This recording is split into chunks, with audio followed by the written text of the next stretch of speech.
Hello guys, एक बार फिर से आप सभी का स्वागत है हमारे चैनल BMS लेक्चर्स में।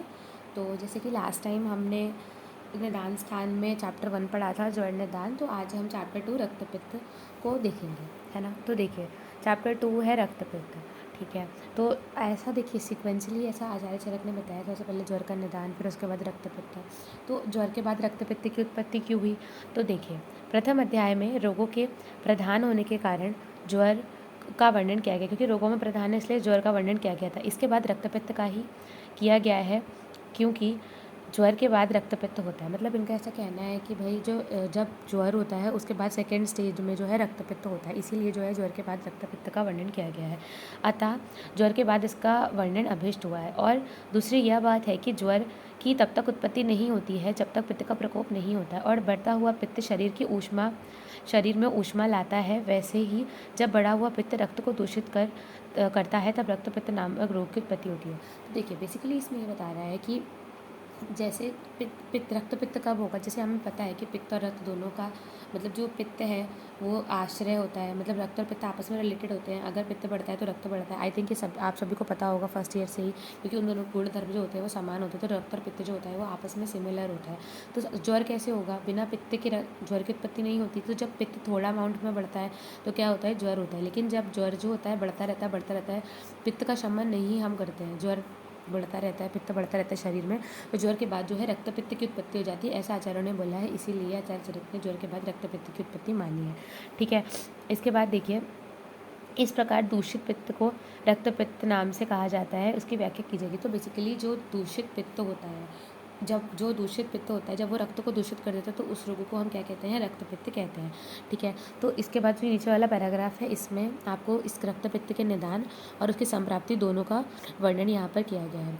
तो देखिए, इसमें तो देखिए कारण जो है, इसमें कुछ स्पेसिफिक याद करने की वैसे नीड नहीं है, बट फिर भी जैसे हम जो पित्तज निदान है, पित्तज आहार विहार है, उनको अगर हम देखें तो जो यवक, उदालक और कोदे प्रधान अन्न को और अधिक गर्म एवं तीक्ष्ण दूसरे अन्न समूह का एवं सेम, उड़द, कुल्थी की दाल और छार,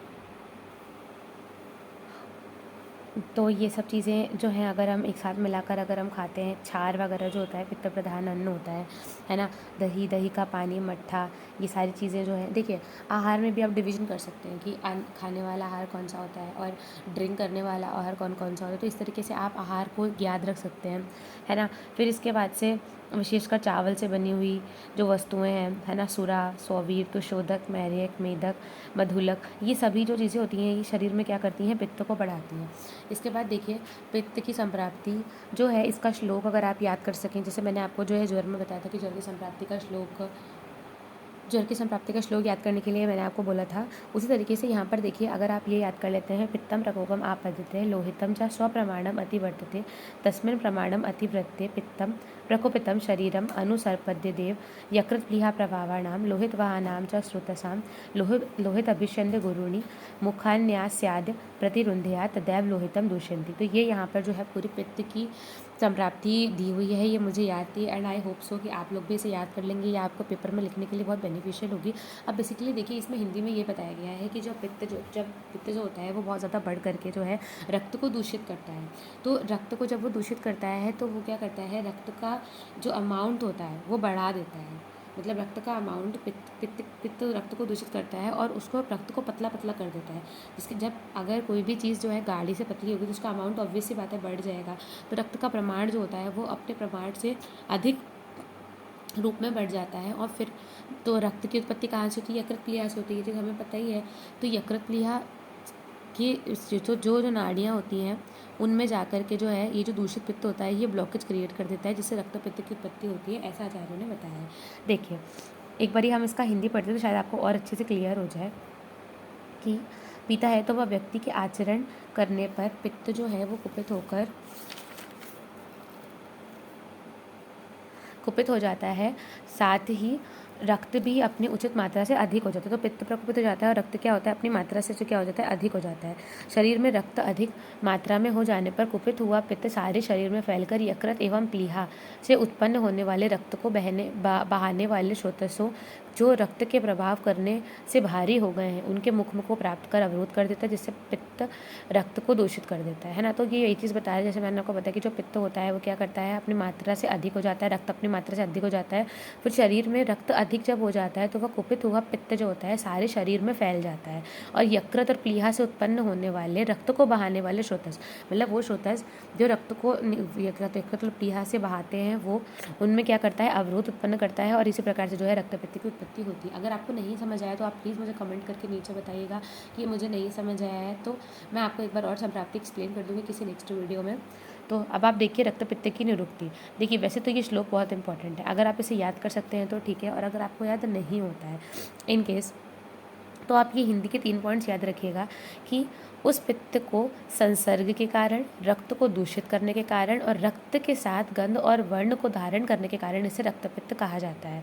तो क्या क्या 3 पॉइंट्स है कि पित्त को संसर्ग करने के कारण, रक्त को दूषित करने के कारण और गंध और रक्त के साथ गंध और वर्ण का धारण करने के कारण जो है इस व्याधि को क्या कहते हैं, रक्तपित्त कहते हैं। ये 3 पॉइंट बहुत ज़्यादा इंपॉर्टेंट है, कई बार पूछ लिया जाता है रक्तपित्त की निरुक्ति बताइए। तो बेसिकली एग्जामिनर आपसे ये 3 पॉइंट जानना चाहता है कि आपको ये तीनों पॉइंट पता है या नहीं पता है। तो आपको अगर श्लोक याद होता है तो बहुत अच्छी बात है, और अगर नहीं आता तो आपको एग्जैक्टली ये तीनों चीज़ें याद होनी मैंडेटरी है, ठीक है। इसके बाद देखिए रक्तपित्त के पूर्व रूप के बारे में आचार्य चरक ने बताया है। तो यहाँ पर आप छोटे छोटे ये पॉइंट याद कर सकते हैं, जैसे अन्न अन्न अन्न अभिलाप, मुक्तस्य विदाह, इसके अलावा स्वर भेदो, गात्राणाम सदनम, परिदाह, जो छोटे छोटे वर्ड्स हैं। और ये लोह लोहित मतस्य गंधी अगंधित्वम चा आस्य। तो यहाँ पर देखिए ये जो टर्मिनोलॉजी है ये बहुत ज़्यादा आईएमपी है एक्चुअली जब आप रोग निदान में जो है आम बात पढ़ते हैं तो वहाँ पर भी एक टर्म आता है कि लोह लोहित मत्स्य गंधी, मतलब इससे थोड़ा सा वो डिफरेंट है।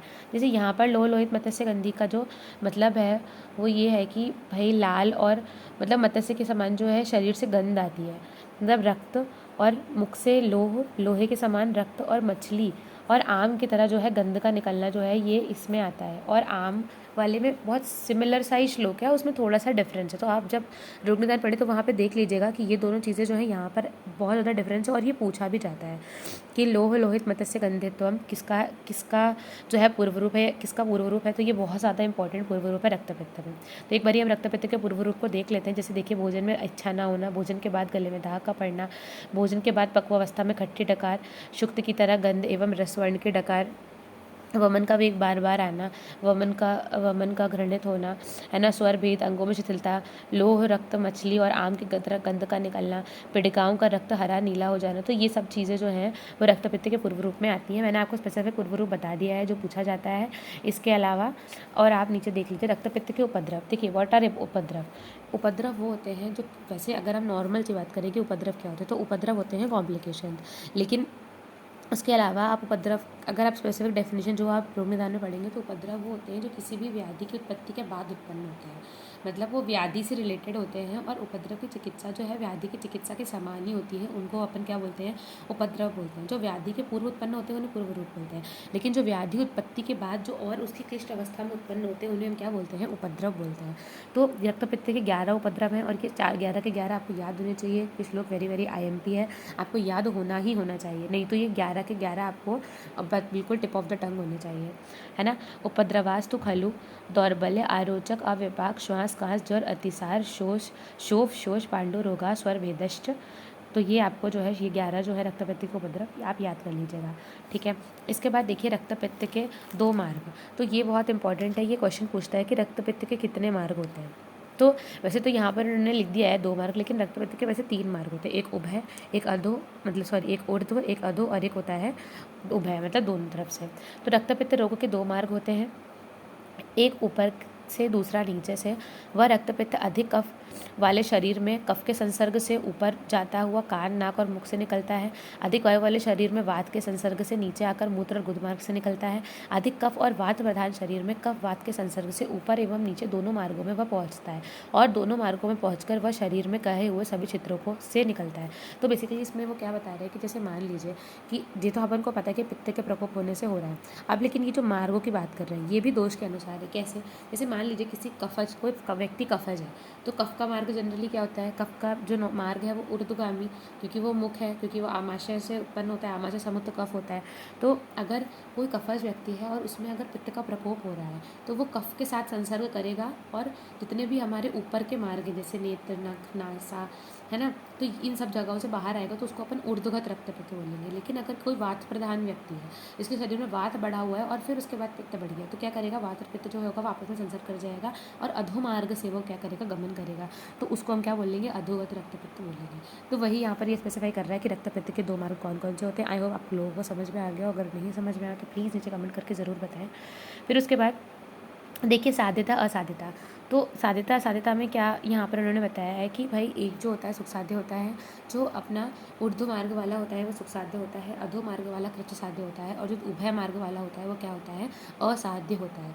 ऐसा क्यों होता है इसके बारे में देखिए डिटेल्ड में इन्होंने बताया कि भाई साध्यता असाध्यता में इन मार्गों से जो रक्तपित्त ऊपर के मार्ग से निकलता है वह साध्य, क्योंकि बढ़े हुए पित्त को निकालने के लिए विरेचन अच्छी औषधि है। ये हमें पता है कि पित्त की श्रेष्ठ औषधि क्या है? विरेचन। यहाँ पर एक और चीज़ आपको ध्यान रखनी है, जो रक्तपित्त होता है ना, इसकी जो चिकित्सा होती है वो ऑपोजिट होती है। इसका क्या मतलब हुआ कि जैसे अगर ऊर्ध्व मार्ग से रक्तपित्त हो रहा है, मतलब अगर ऊपर से रक्त निकल रहा है तो हम उसको विरेचन चिकित्सा देते हैं, अधो मार्ग से चिकित्सा देते हैं। और अगर अधो मार्ग से रक्त निकलता है तो हम उसको ऊर्ध्व मार्ग की चिकित्सा देते हैं। इसको क्या बोलते हैं? इसको अपन बोलते हैं प्रतिमार्ग हरण से चिकित्सा। ये हम जब चरक चिकित्सा पढ़ेंगे 3rd ईयर में तब वहाँ पर आएगा प्रतिमार्ग हरण चिकित्सा। इसका मतलब होता है विपरीत मार्ग से चिकित्सा। मतलब जिस मार्ग से व्याधि हो रही है उसके विपरीत मार्ग से चिकित्सा होती है, उसको बोलते हैं प्रतिमार्ग हरण चिकित्सा। ठीक है। तो इसमें इन्होंने क्या एक्सप्लेन किया है कि जब ऊर्ध्वमार्ग रक्तपित्त होता है तो क्या होता है कि भाई हमको विरेचन देना है, हमको पता है कि हमको प्रतिमार्ग हरण के अनुसार हमको उसको विरेचन देना है। तो विरेचन क्या है? पित्त की श्रेष्ठ औषधि है। तो विरेचन से जो औषधि, तो उससे जो पित्त बढ़ा हुआ पित्त होगा उसका शमन हो जाएगा। उसके अलावा क्या होगा? और जो औषधि विरेचन की होती है वो क्या करती? कफ को भी कम करती है। ठीक है। और ऊर्ध्वमार्ग रक्तपित्त की बहुत सी औषधियाँ हैं। जो अधोमार्ग से रक्तपित्त निकलता है वो याप्य होता है क्योंकि वह वमन साध्य होता है। तो देखिए अधोमार्ग वाला वमन साध्य होता है।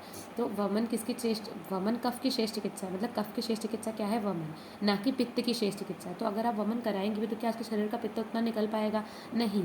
इसीलिए ऊर्ध्वमार्ग रक्तपित्त अधोमार्ग रक्तपित्त के कंपैरिजन में साध्य होता है।